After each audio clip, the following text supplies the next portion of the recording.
이 추운 날 누군가를 기다리고 계셨습니다.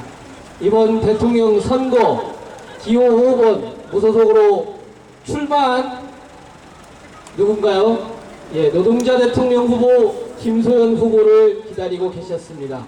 이제는 우리가 길을 만들 차례입니다. 이제 우리의 시간입니다. 노동자 대통령 후보 김소연 후보님을 연단으로 모시겠습니다. 뜨거운 박수 부탁드리겠습니다.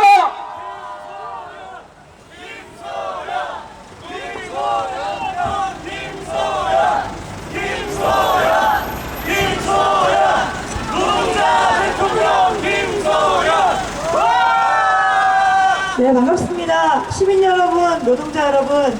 저는 비정규직 없는 세상, 정리해고 없는 세상, 차별받지 않고 모두가 평등하게 세상을 사는 삶을 만들기 위해서 이번에 후보로 출마하게 되었습니다. 기호 5번 김소연입니다. 반갑습니다. 아마 지나가시는 분들이 제 얼굴을 보고 저 사람은 누구지? 이렇게 아마 생각하실 것 같습니다. 우리가 대통령 하면은 우리와 같은 평범한 사람을 생각하지 않고 늘 유명한 사람들, 또 오랫동안 또 정부 여당이나 야당에서 이렇게 정치 활동을 하신 분들을 떠올립니다. 그래서 기호 1번, 기호 2번 다 유명하신 분들이죠. 박근혜 후보는 아버지도 대통령을 했었고 늘 권력의 중심에 계셨던 분입니다. 문재인 후보는 노무현 대통령 시절에 또 중요한 역할을 하셨던 분이시고 하고요. 어찌 보면 사회적으로 많은 영향력을 행사하시는 그런 분들입니다. 그런데 그동안 사회적으로 아주 많은 영향력을 사실상 행사했다고 생각하는 우리 노동자들은 단 한 번도 대통령이 될 수 있을까? 라고 하는 그런 생각을 할 수밖에 없는 세상에 살고 있는 것 같습니다. 저는 비정규직 노동자입니다. 도로공단에서 20년 동안 노동자로 살아왔고 노동조합을 만들고 노동자들의 권리를 지키기 위해서 싸워왔습니다. 그리고 지난 2002년부터 비정규직 노동자로 일을 하게 되었습니다. 비정규직 노동자라는 이유만으로 차별받고 정규직의 절반의 임금을 받아야 해서 억울했습니다. 그래서 또 노동조합 만들고 조합원들과 함께 마음 놓고 일할 수 있는 일터를 만들기 위해서 많은 노력을 해왔습니다. 그리고 6년에 걸친 싸움 속에서 정규직을 쟁취해서 현장으로 돌아갈 날을 지금 기다리고 있습니다. 그런 제가 이번에 대통령 후보로 출마하게 되었습니다. 왜냐하면 이 사회가 돈 중심으로 사람을 중요하게 생각하지 않고 비정규직은 넘쳐나고 OECD 국가 중에 자살률 1위의 나라이기 때문입니다. 혹시 쌍용자동차 노동자들의 얘기 아십니까? 정리해고 제도 때문에 쌍용자동차 노동자들과 그 가족이 23명이 목숨을 잃었습니다.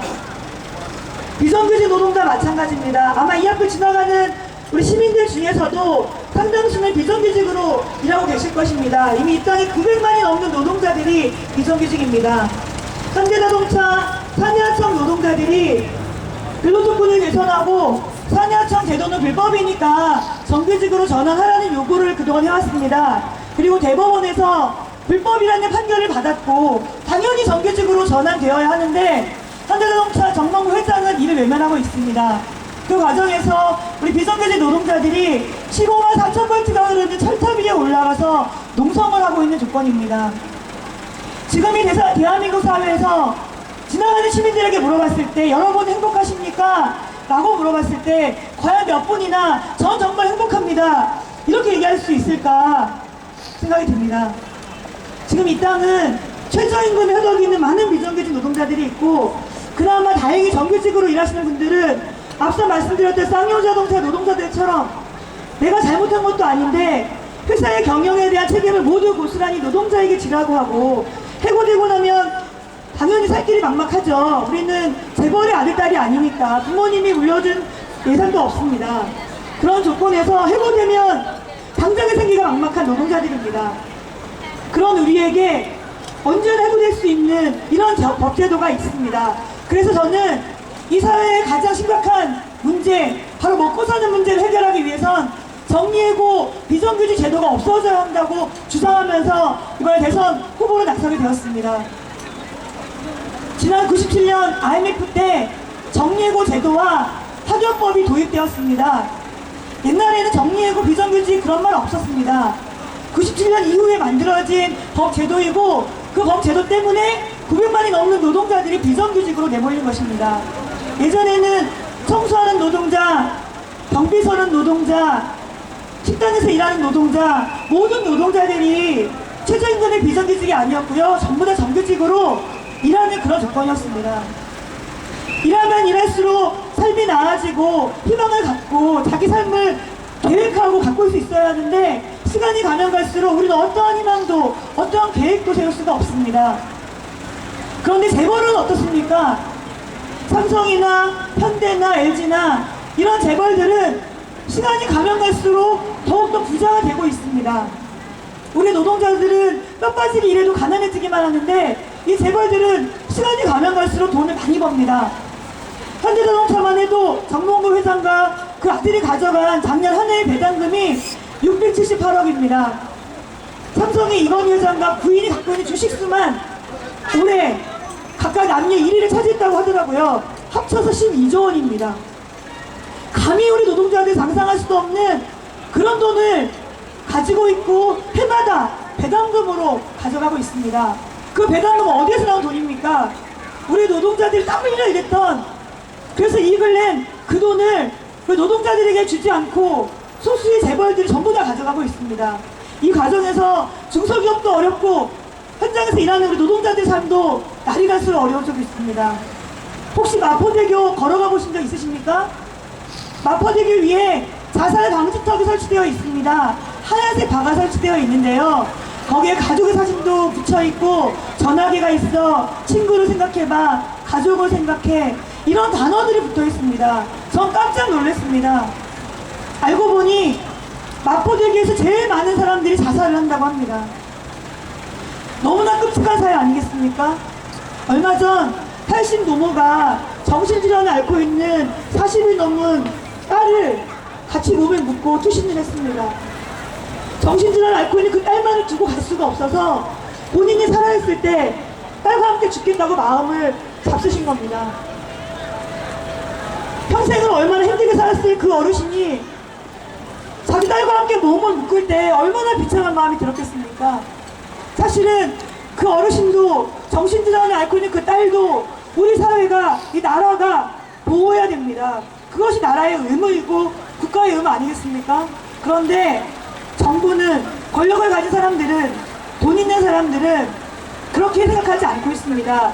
이들에 들어간 돈을 기본적으로 사람이 살아가야 될 최소한의 것으로 생각하지 않고 단순히 비용으로만 생각합니다.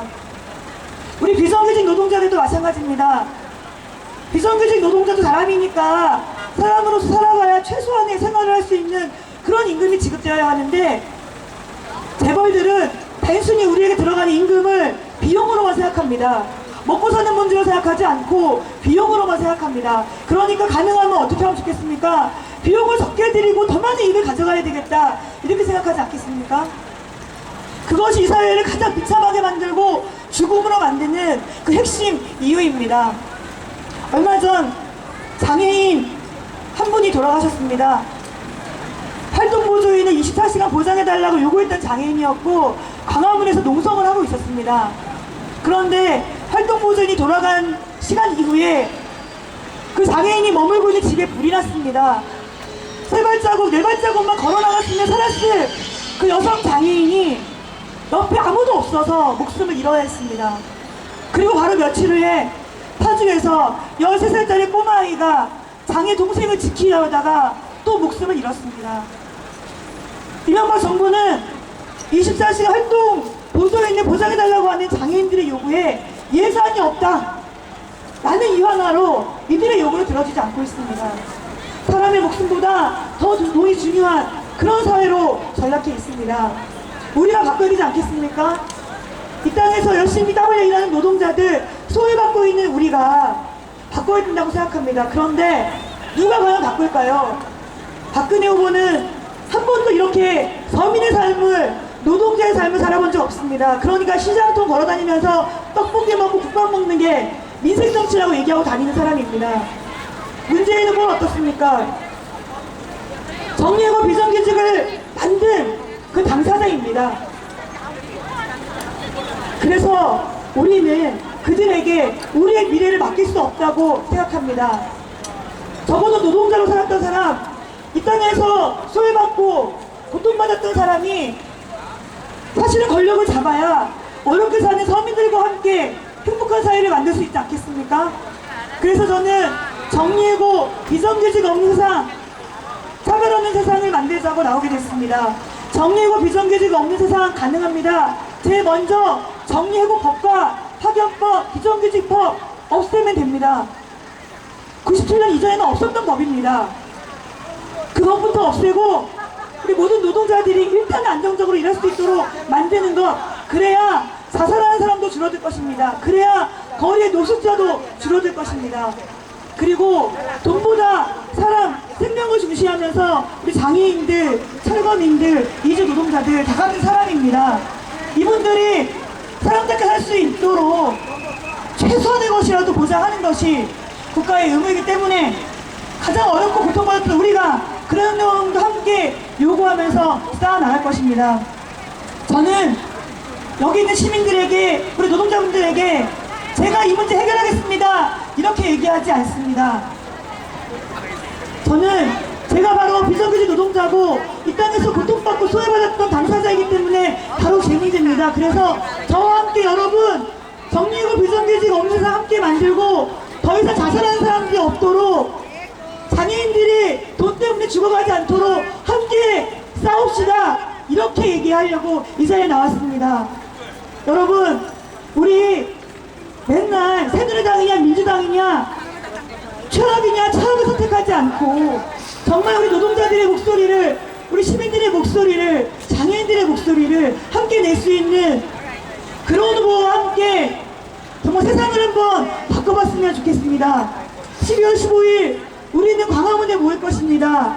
이 땅에서 소외받고 차별받고 고통받았던 노동자들, 장애인들, 여성들, 철거민들 다 같이 모여서 우리의 목소리 함께 냈으면 좋겠습니다. 우리도 사람이니까 우리도 사람답게 할 수 있는 세상 한번 만들어보자.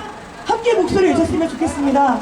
그리고 12월 19일 선거일입니다. 누가 당선되느냐 물론 중요하지만 이렇게 많은 사람들이 같은 생각을 하고 있다. 비정규직, 정리해고 없는 세상을 원하고 있고 차별받지 않고 모든 사람들이 사람으로서의 존중을 받으며 살고 싶다. 그렇게 생각하는 사람이 이렇게 많다라는 것을 여러분 표로 드러내 주셨으면 좋겠습니다. 그럴 때 박근혜 후보가 됐든 문재인 후보가 됐든 누가 당선이 되든 간에 우리의 목소리를 외면할 수 없을 것이라고 생각합니다.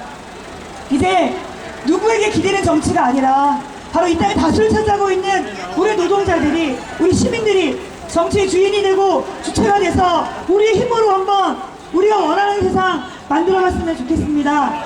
이 앞에 보니까 우리 젊은 친구들 많이 지나가는데요. 요즘 대학생들 반값 등록금 가지고 요구하면서 싸우고 있습니다. 이미 반값 등록금은 이명박 정부가 자기 공약으로 내걸었던 요구입니다. 그런데 지키지 않았습니다. 박근혜 후보 역시 공약으로 내걸고 있지만 지키지 않은 게 뻔합니다. 처음에는 반값 등록금 얘기하더니 이제는 소득의 맞춤형이라고 앞에 표를 달았습니다. 그래서 그 문제 역시 사실 이 박근혜 후보 해결하기 어렵습니다. 그래서 등록금 문제도 반값이 아니라 모두가 무상으로 할 수 있고 무상교육할 수 있는 그런 세상을 함께 만들어갔으면 좋겠습니다. 이 역시도 가장 여기 소외받고 있는 사람들이 함께 요구하고 싸울 때 가능할 것이라고 생각합니다.